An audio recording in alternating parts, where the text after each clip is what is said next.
We're live. There we go. Hi. Hello, everyone. We're using a new version of the app that we normally use, Rosemary. And I don't know if you can see it, but I actually have a little Halloween theme on the bottom there. So a few little pumpkins. I don't see that. But So I don't know if it will actually work or not. We'll see. I guess maybe someone can comment and tell us if they see those three little pumpkins on the screen. Welcome, Rosemary. How are you? Pumpkins, not ghosts. Yeah, they didn't have ghosts. They had a haunted castle I could have chosen. But I figured this was a pretty good theme. Oh yeah. Well, hello everybody. I'm going to apologize now. I just ate a coconut bar. I'm still fine. You know when you eat something, it gets in your teeth and then it starts to drive you crazy. But anyway, there we are. It is what it is. It is Halloween, and these coconut bars look so delicious, and I love coconut. So there we are. All right. So Al, I think because it's Halloween. I know it was Halloween yesterday, but it's close enough, right? Close enough. Well, I think a lot of people are still celebrating Halloween, and I think a lot of people are having Halloween parties this weekend. I agree. Yes, they are. I'm sure. So, you know, so many people look to me at Halloween. You know, I talk to dead people, so people are going to look at me and say, "What happens at Halloween?" And we had a question on what was it? We had a question on the Thursday morning YouTube channel. A lady asking, "Is it true?" This was last week. Is it true that at Halloween, or some people call it the Day of the Dead, and there are all kinds of different nationalities that celebrate death in one way or another. The Spanish have the Day of the Dead, and is it true, they say, that when it is the Day of the Dead at a certain time, does the veil either get thinner, or at least does it get less? And I smile when people ask me that question, because the truth of the matter is, big secret, no longer a secret, there is no veil. It does not exist.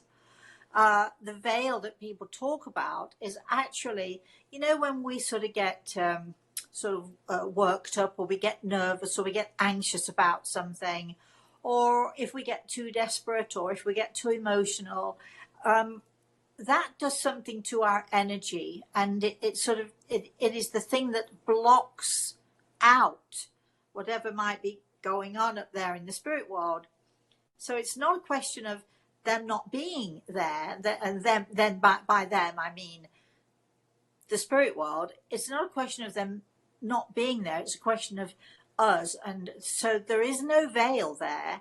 It is we on this earth plane who, because we're either too keen, too desperate, too upset, too emotional, too worked up, too anxious, whatever it is that our attitude is at that time, we are, we sort of get so worked up that we can't see further than the mist that we are causing. So, Rosemary, would you say it works both ways, though? Would it work the other way too, that you're more open in certain scenarios if you're in that certain mindset? Oh yeah, sure. Again, it's all about attitude, isn't it? And this show, after all, is everything is attitude. It is all about attitude, and it's amazing to me that as enlightened as we are in this day and age, as enlightened as we are to the fact of mediums, and they have TV programs, people are much more accepting of the fact that there are people like me who can talk to the dead.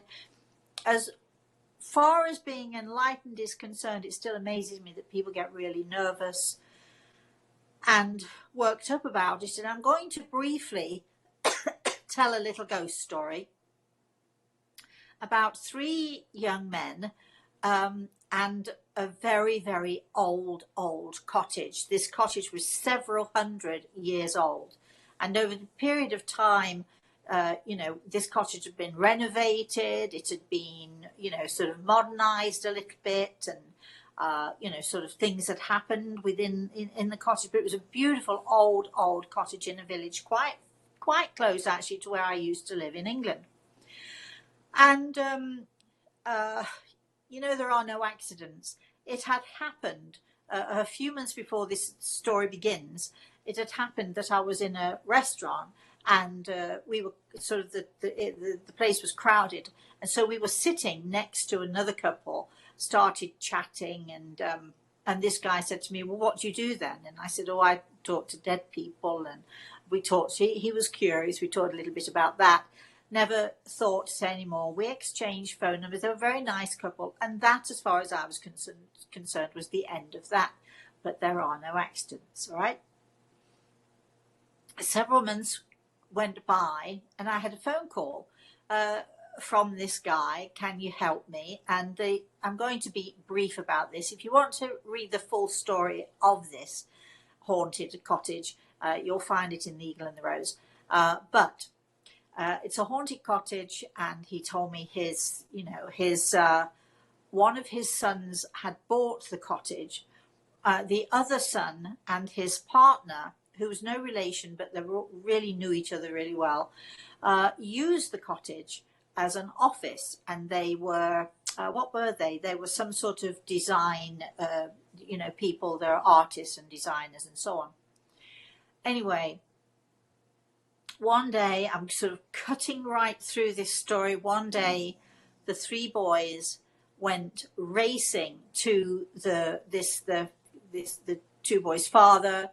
"You got to help us. The cottage is haunted." All three boys had an experience, but one of the boys, the one who was not the relative, one of the boys had realized the time. It was getting late. He needed to go to the bathroom. He thought, "Go to the bathroom before I go home." So in order to go to the bathroom, he had to go down the hallway, open the living room door, and there was a set of stairs in the far corner to take him up to the bathroom. He opened the door, and this blue light shot zoom across the living room. He slammed the door shut, terrified, because it just came out of nowhere, shaking, thinking, and then he realized that it must have been a car headlights going by the window or something. So he told himself how ridiculous he was, and he really needed the bathroom. He opened the door again, and again this blue light, but instead of going across the room, it sort of hovered, and then he saw this, what he thought was a miniature of an old man. Now, this is the way he was able to see, but this old man was, in his words, bobbing up and down, sort of about 2 feet off the ground, with this blue light around him.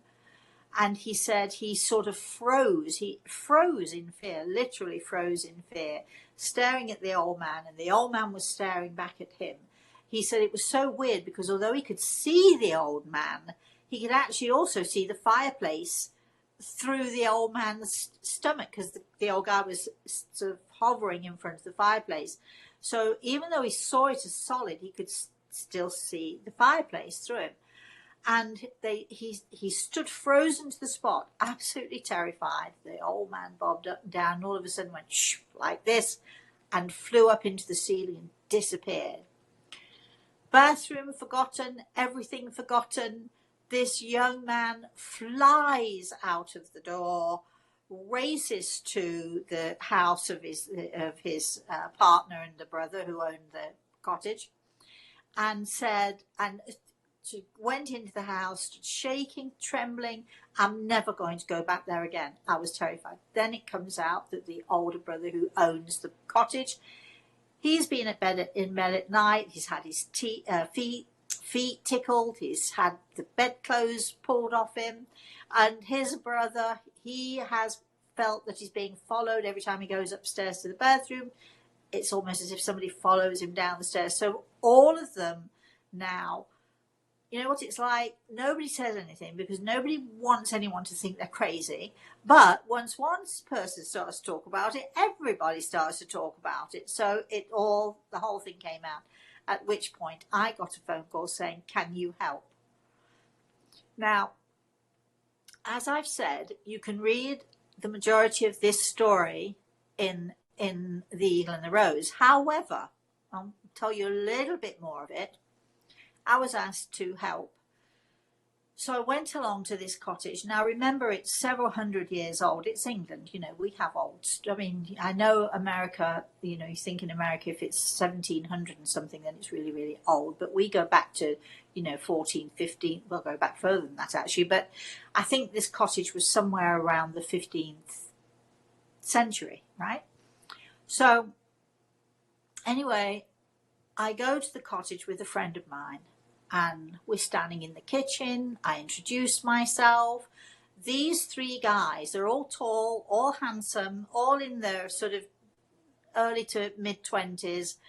They're looking at me. I don't know what they expected, but I know I'm not what people expect when they think somebody's going to come ghost hunting and sit and, you know, I suppose they're looking for either an old hag or they're looking for an old woman or something. I don't know what, but that was totally not what they expected. And I'm going back now more than 20, 30 years. I was younger and prettier in those days. So anyway, I'm, you know, they don't quite know what to do. So I said, okay, then let's put the kettle on and let's have some tea and we'll all go find the living room, wherever, and we'll sit and talk and you can tell me what's happening and I'll see what I can see. And at some point, I'm there and I'm in the kitchen. We're waiting for the tea to be made. It is freezing in this place. It is colder inside the cottage than it is outside. Nothing to do with ghosts. I know some people are thinking, oh, well, the ghosts are there, so it's got to be cold, you know. But it was freezing. So at some point, I said to the boys while waiting for the tea, I said, do you have any heat in this place? And they look at each other and they look at me and they say, well, yes. So I said, do you think you could either put a fire on or put some heat in this place? Because it is freezing in here. And you know what they said to me, Al? They said, oh, we thought you'd want it cold. We thought that's how you'd see them. We thought you needed to have it cold. We're freezing too, but we've deliberately not had the heat on for 2 days knowing you were coming. So we didn't have any heat in the place. So anybody out there who thinks that it's got to be cold or dark, or you need to walk through a graveyard, that sort of thing, no. Because, well, first of all, I don't believe in ghosts, although this old guy who I eventually did meet, the one who was bobbing up and down, I eventually did meet him and he did talk to me. I also met two of the boys, the two brothers. I met their grandparents who they were very close to. The other guy, I met his father and his uncle, and on and on and on it goes. So we had a whole big session and it seemed like everyone from the spirit world came to talk to us. But the interesting thing was that I then got to talk to this old guy who had owned the cottage originally. And every time someone came to do something, he loved this cottage. It was sort of like, it was his thing. He didn't live there all the time. He wasn't sort of earthbound or anything. But he would just, from time to time, take a peek at what was happening with the cottage. And so every time somebody did renovations, he'd come take a look. Well, the boys were artists. So he had, for whatever reason, decided that he liked these three boys. And he wanted to be around them. And he was curious about the instruments they used. And the story is in The Eagle and the Rose. It goes on and on. Eventually, I said to the boys, you know, I can ask him, because he was talking to us and telling us about the history of the cottage and so on. And I said to the boys, you know, I can ask him, you know, I can say to him if he could just sort of stay in the background and all three boys said, no. We want him here. We love having this ghost. Not that I saw him as a ghost, he was a person in the spirit world who was just curious about his old cottage. It's funny though, we come back to these three young men, first of all thinking that the cottage needs to be freezing cold, that it needs to be dark, that, we need to be sitting huddled or sort of, whatever it is. People have this attitude of, not understanding that it is the most natural thing in the world. And people from the spirit world, you want to call them ghosts, it's fine with me. I don't believe in ghosts personally, but people think that, that they've got to have the setting. And this is where people used to have seances, dark rooms, just one small red light in the room, and everybody sits around holding hands. Is there anybody there? And let me tell you, those in the spirit world who want to come don't need all of that stuff. They'll come if they want to come. But we, and especially at Halloween, we start to get nervous. We get nervous if it's dark. We never think about, most people never think about what happens in the daylight, but trust me, those in the spirit world can come in the daylight on a sunny day just as easily as they can come at night. People love to walk through a graveyard because they think that's the way they're going to see, but the dead are not in the grave anyway, are they, Al? You and I both know that. So what can we do to change people's attitude towards this and lighten it up and also have some fun? So Yeah, can you hear me, Rosa? yeah, Yeah. I can hear you now. Yeah.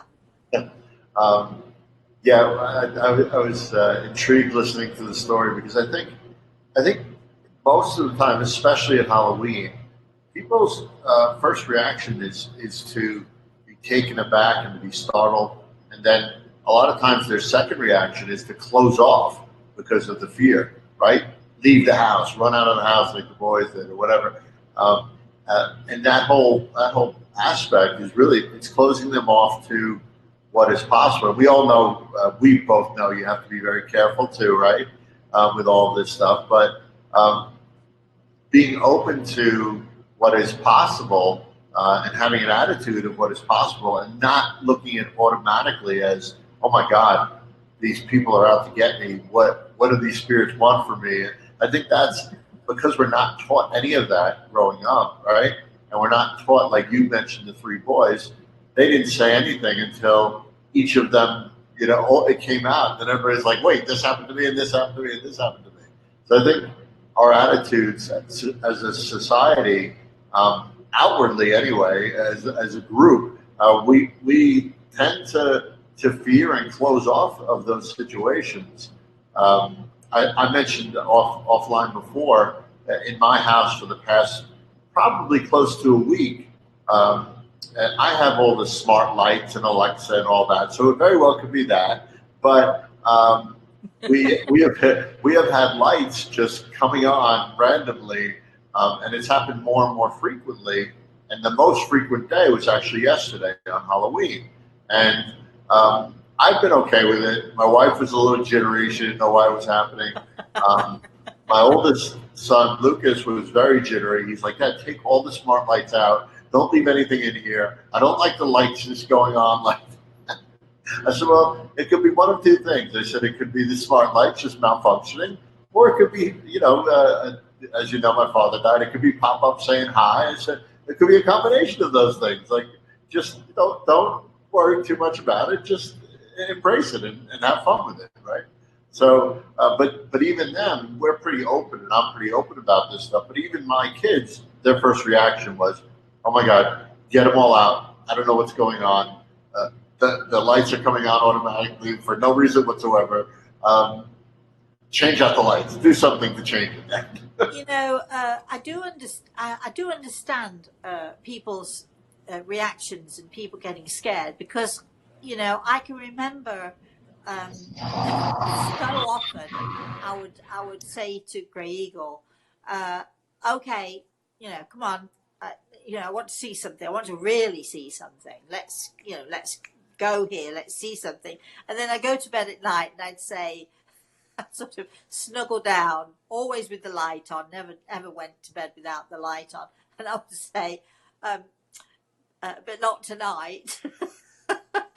If you want to show me something or do something, can we have it in the daylight? Because I felt that I could handle it better in the light. So I do understand why people get nervous. And I can remember when I was a teenager, especially in the wintertime, but also in the summer, I would come home from school, and if no one was in the house or there wasn't a light on, I couldn't see a light on, I would walk, no matter what the weather was like, I would go around and around, walk around and around and around the block, rather than go into the house and be by myself in the house. So I do understand people's fear, but I think we are our Western society is, I can't say it's the only society, but certainly we are one of the very few societies in the world who do not talk about death and dying. We do not educate our children. We talk about births, we talk about how to make babies, we talk about how to prevent babies, we talk about, babies all the time, but we never talk about, we never talk to our children as a society. We never talk to our children. It's certainly not taught in schools what happens, when someone dies, how should we feel, how should we handle it. So consequently, when we have especially when we have ghosts and ghouls and things that go bump in the night and all of that stuff going on, we don't know how to handle it, because we sort of, it's almost as if we're sheltered from it. The church can terrify the pants off you by, talking about the devil or talking about this and that. And when I say the church, I'm generally talking about many, many different religious beliefs in our Western society. But I mean, in China, they tell their children, they talk about death and dying naturally, as an ordinary matter of course. Certainly, the Spanish community, again, I mean, lots and lots of different nationalities have the Day of the Dead, where they celebrate and they talk about, what happens when we die. And it doesn't matter what your belief is, at least so many different cultures talk about death and dying, and we as a Western society do not. So our kids are left in the dark. Of course, certain people do, I mean, we talk about it in my household. I talk to my daughter about it. I talk to my grandson about it. When he went out yesterday, my daughter and grandson, they FaceTime me so I could see him all in his. He went as Jack Skellington. Can you tell me what that movie was again that he's from? I'd never heard of Jack Skellington. Nightmare Before Christmas, I think. Nightmare Before Christmas. Anyway, he was Jack Skellington. So it was quite funny. At one point I said, "Oh my goodness," because he had his makeup on. He looked absolutely brilliant. You can see his picture on my Instagram. It's brilliant. And he sort of really looked the part, and I said, "Oh my goodness, it's Jack Skellington." And he looked at his mother and he looked at me and he got a little bit upset. He said, "Mosey, no, it's me. I'm only pretending to be Jack Skellington." So he didn't want me to think that he really was Jack Skellington. But we talk about things like that. But having fun and enjoying the fact that we can celebrate, Halloween is, I don't think it's a time for being scary. I think it's a time for just embracing. What do you think? You've got 3 kids. What do you think? I think it should be a time of fun and allow them to sort of let loose. I don't know that all kids do it. I know my older sons are maybe getting a little too old for it, which is kind of sad. I mean, we really? were talking. Oh, God. Yeah, Yeah, but sometimes I think it's their own doing. But then I think of society as kind of making the kids grow up too fast. Sometimes, for example, my daughter, who is 11, she's in middle school. They didn't let them celebrate Halloween at middle school, but they let the younger kids celebrate in Why middle school. not? I don't know. It's tough to explain. I know some people were upset, but I think as a society, we kind of restrict people just letting loose and having fun You know, and I think it's in Virginia. I'm not sure, but I think it's in Virginia. There are two towns in Virginia who, and they have a law that, you know, 12 and upwards, it is illegal. It is actually illegal to celebrate Halloween, and you know, you can be fined. You can be quite heavily fined. You can even, you know, at the sort of nth extreme, you could be, you know, do jail time. Um, and I can understand, uh, you know, their attitude is, well, gangs get together, and then, you know, then vandalism occurs. Then have a law against vandalism. Don't have a law about against Halloween. Halloween is just a really fun time, and I can't believe at 11 years old your school didn't do something for those kids. It seems to me as if, you know, all the fun and the joy is being slowly leached out of our society. And you know, I mean, why wouldn't you celebrate the fourth of not the 4th of July? Why wouldn't you celebrate Halloween? Why wouldn't you celebrate, you know, I mean, we have we have a macabre holiday in England. We have Guy Fawkes, which is 7th of November, I think it is.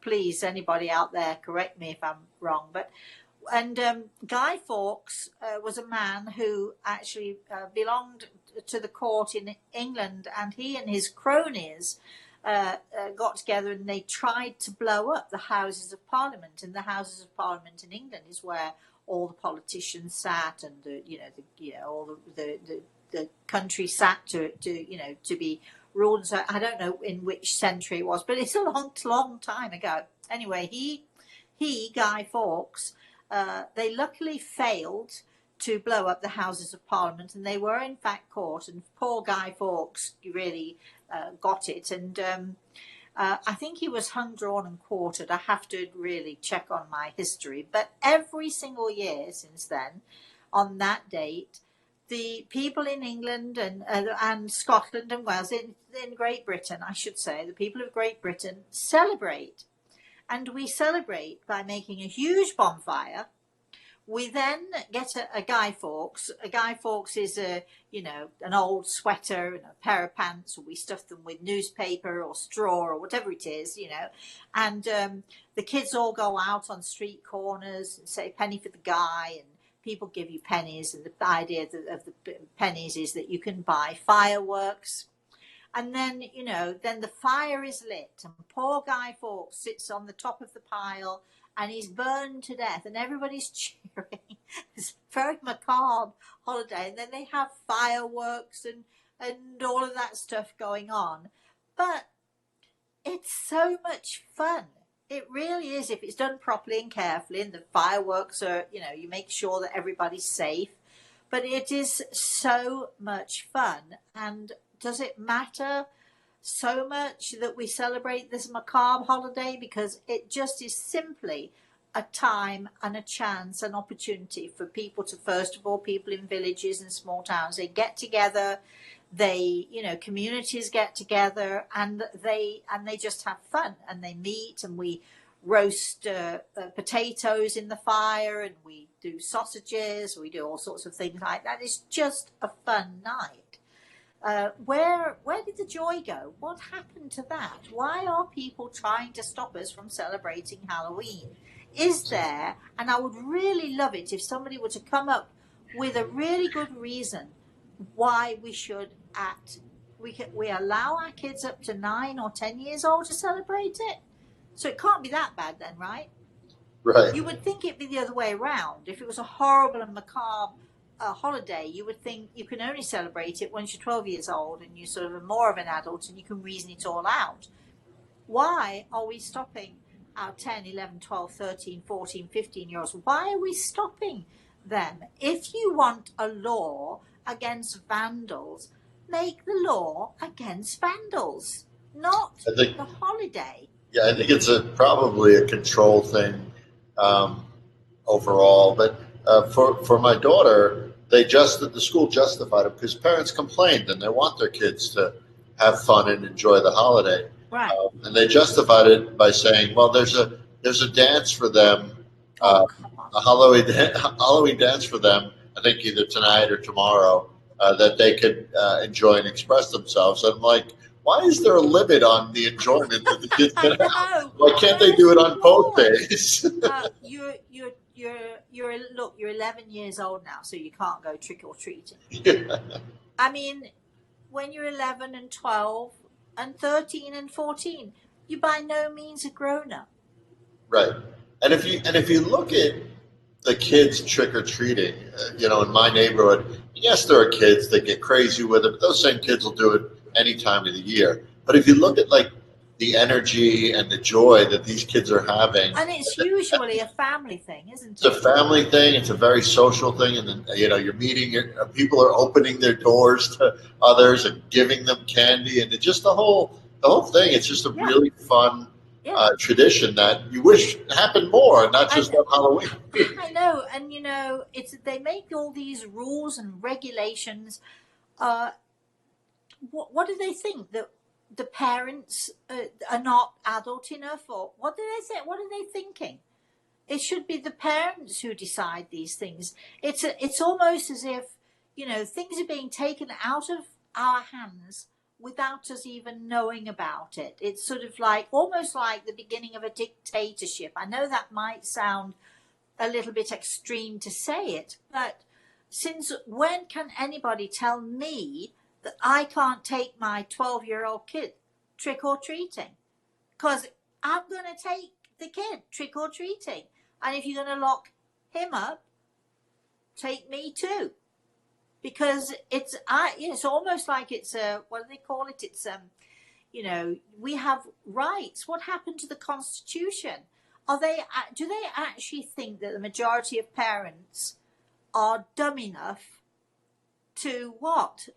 What is the issue here? What are people having issues with? And again, if it's vandalism, um, there's have a law against vandalism.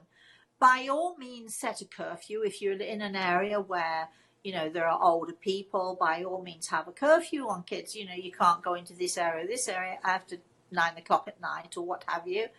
But everybody knows it's Halloween, right? So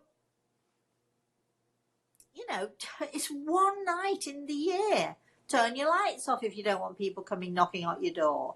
For goodness sake, lighten up.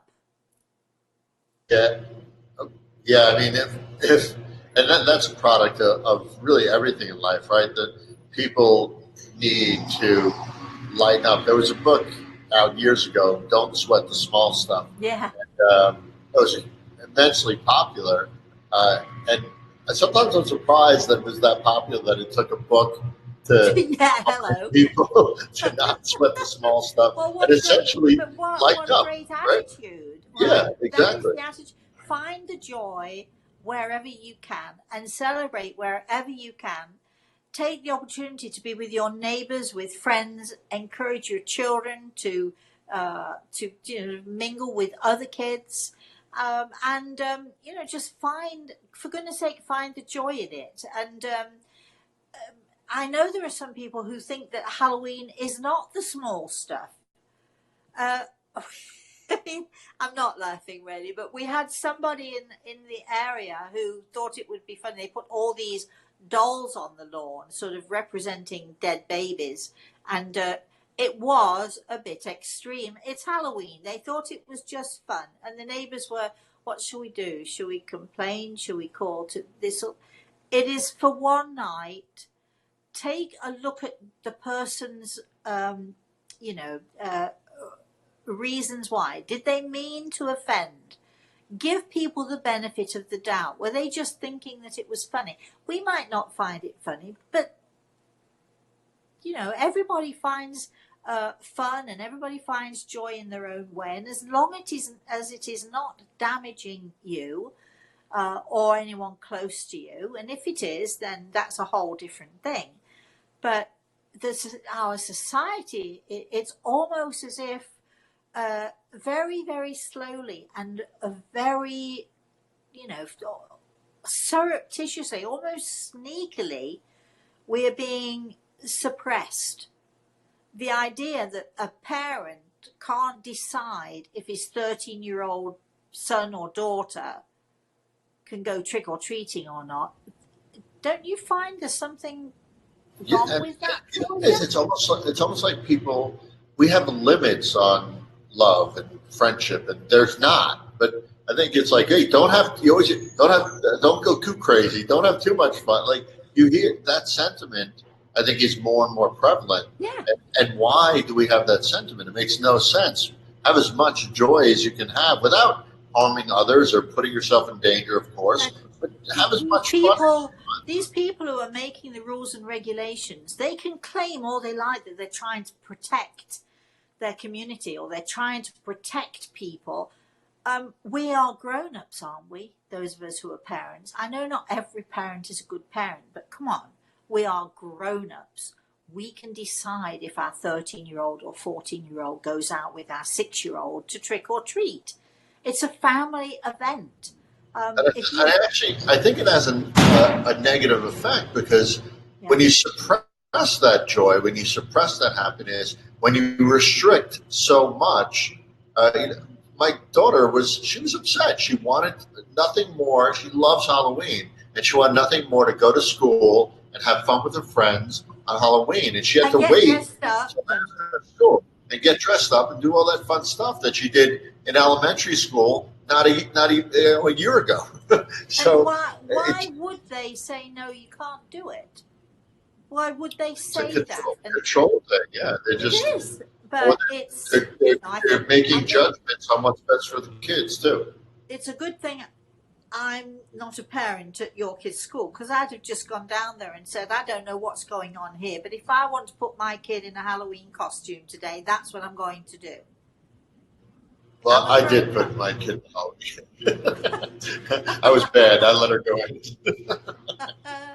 Well, I said, let them send you home. They get this peer pressure, don't they? Well, nobody else will be doing it, Daddy. So now it's peer pressure. Do we have any comments? Do we have anybody out there who has opinions? Because if somebody can say to me, this is the reason why they don't let above 10 years old allow kids to celebrate Halloween, I'm all ears. I want to hear the reason. Yeah, we don't have. There's not a lot on tonight, and maybe it's because it is Halloween. Yeah. People are going to parties. Everybody's out there trick or treating. Yes, having fun. Exactly. Yeah, we hope so. We do hope so. Nettie's on, and she said, "Could it be that people nowadays have a higher need of control?" I think that's a great point. Absolutely, yeah. Big Brother is getting ready now to watch over us all, and we don't want it, do we? Right. I don't. We have Deborah who's asking for healing, so maybe Deborah could post or you can look at that message later. Healing in her lower spine. Well, she actually needs to email Rosemary at rosemaryltaylor.com. We will absolutely, Deborah, send you some healing, my darling. Yes. And Nettie says, "Happy Halloween and good for you, Al, that I had Kira wear that out." But thankfully, Kira is pretty strong personality, and she does not get intimidated from peer pressure. But other kids would, right? But you know what? Is it Christmas next then? Is Christmas going to be limited, and then what? I know. 4th of July. Are we going to say there's a curfew at 8 o'clock on 4th of July? I mean, when does it? It's an insidious thing. It sneaks up on us. We don't pay attention. We don't watch what it's doing, and the next thing we've got all these rules that somebody made and we weren't included in. Right. And now, so it's an insidious thing, and the issue is then where does it stop? And again, I know that people perhaps will think that I'm being extreme, but isn't that where Hitler started? Isn't that where Pol Pot started? Isn't that where all of those awful dictators around the world started as a small thing, little things? All of a sudden your rights are taken away and this and that, and all of a sudden you've got rules and regulations that you didn't even know existed, but now all of a sudden they do exist, and it's not, in my opinion, it starts as a small thing. So we have to stand up for our rights. We are grown-ups. We dictate if our children go trick-or-treating or not. And you, Mr. Councilman, or you, the council lady who's got nothing better to do than curb everybody else's joy, back off. That's what I say. And that's my attitude. Yes, exactly. And honestly, a lot of people were vocal at the school in particular. A lot of parents were vocal because I think that feeling that sentiment was pretty prevalent when they know their kids are all they want is to go in and have some fun. But if they were vocal, why did it not change? I think because it was the messaging around it was vague, and they put something out right before school or announced it right an before. Insidious thing, you see. Yeah. Too late for you to actually do anything about it. That's exactly right. And it's a shame, because if you had a parents group who all got together and said, well, actually, we're all going to get our kids dressing up, there's not a lot that anybody can do about it. Give me a good reason why. Give me a good reason why. I'm a reasonable person. I'll listen to reason. But there is no good reason, is there? No. That you would stop a 10-year-old from just having fun and having joy and what have you. There's no good reason. What a shame. Yeah, it is. So we have Wendy jumped on. She says happy Halloween, and we have Donna says exactly to something we said in there. So you really like, as far as this show is all about attitude, and having that attitude of letting go and just relaxing about things, and let the joy flow, right? Let the happiness flow, and don't be so inhibited about things. And Halloween is a perfect example of what happens when you let kids be kids and you let adults dress up and I'm just going to say, Halloween isn't just for the kids, is it? Halloween, right? For there were so many parents dressed up too. My daughter, when she takes, you should have seen Reese. He's an amazing. Go to Instagram. It's an amazing photo. She got him all done up, and then she I don't know what she went as, but she got dressed up. And a couple of times when I've spent Halloween with him, I'm going to get dressed up as well, and we're all going to go trick or treating. Of course, we go trick or treating for him, but still, it's so much fun, and a lot of people put so much effort into it, and they have, especially, I don't know in other parts of the country, but in New York City, some of the houses are astonishing. They're astounding. Yeah, and some of the costumes, right? Yeah. So, we instead of inhibiting and making rules and regulations about, after a certain age as a cutoff point, we should be looking for more reasons to celebrate. We should be looking for more reasons to, to find the joy in life. And I think, positive attitude, first of all, if somebody's trying to stop you from doing something that is your right to do, because after all, as when I last looked, isn't America a free country? Freedom of speech, freedom of action, only to be curbed when it is harmful or damaging to somebody else. So what happened then?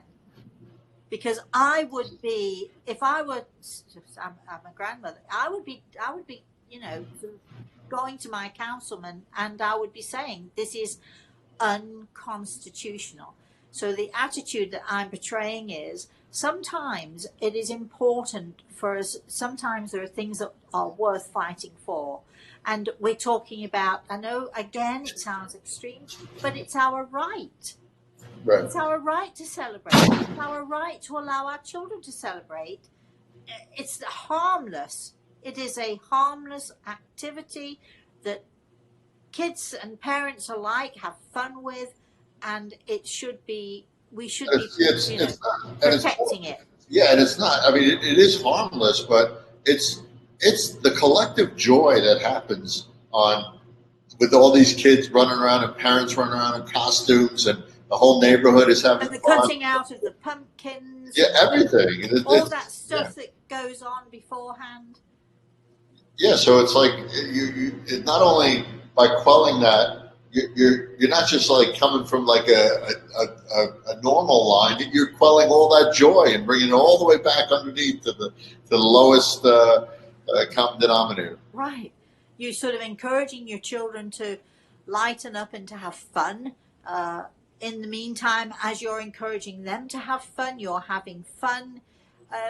No matter what dire circumstance you're in, finding the joy in life and finding those moments of fun and finding those moments of celebration really can lift us and make our attitude far more positive. So, I'm sort of waving the banner here. Don't allow your community, do not allow your councilman, do not allow your teachers or your school to curb what is your right, because it is your right to celebrate these things. And Rosemary, how many times is Reese going to be able to enjoy that from a child's perspective, or Kira, my daughter, going to enjoy that?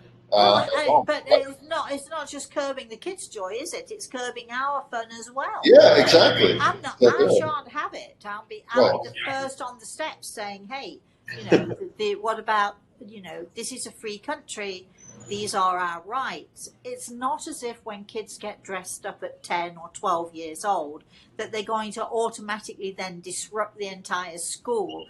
And if any teacher thinks so, for goodness sake, get a life, get a grip, and lighten up. Yeah, I agree with you. I agree with you 100%.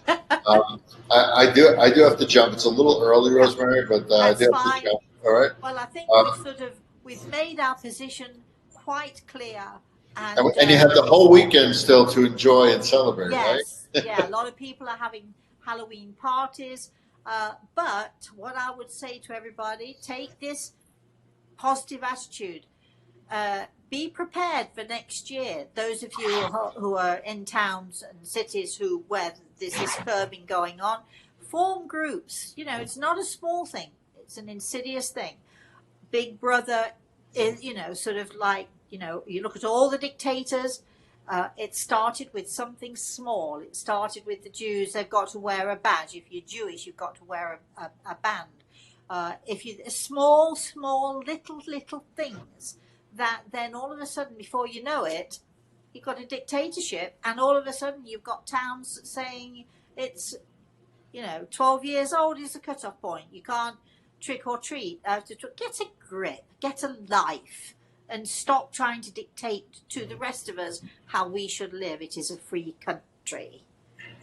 Do you think that's a great attitude, Al? I think it's a perfect attitude. Have fun this weekend. Have fun, everybody out there. Thank you all for watching. If you want to know more about us, or if you have a story to tell, email info@everythingisattitude.com. If you want to know more about Al at alpasano.com. If you want to know more about me, if you want healing, if you want to know more about whatever it is we're doing, Rosemary at rosemaryaltea.com. I personally will see you next Wednesday, probably, with our healing session. But you can find it on YouTube. You can find all of this stuff on YouTube or my Facebook page. So go there, check that out. If you do want healing, or if you want to know more about me or the work that I do, if you want a consultation, whatever it is you want, email rosemary@rosemaryaltair.com, and we'll do our best to answer you. And in the meantime, it's Friday night.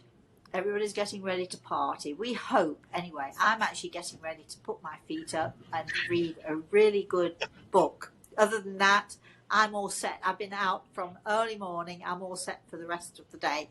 Have a great weekend. Have a great rest of the day. Have a very blessed rest of the day, everybody. And have a really very blessed and fun and joyful weekend. Thanks, Al, for being my wonderful co-host, and we'll see you all again next week. Bye. Bye.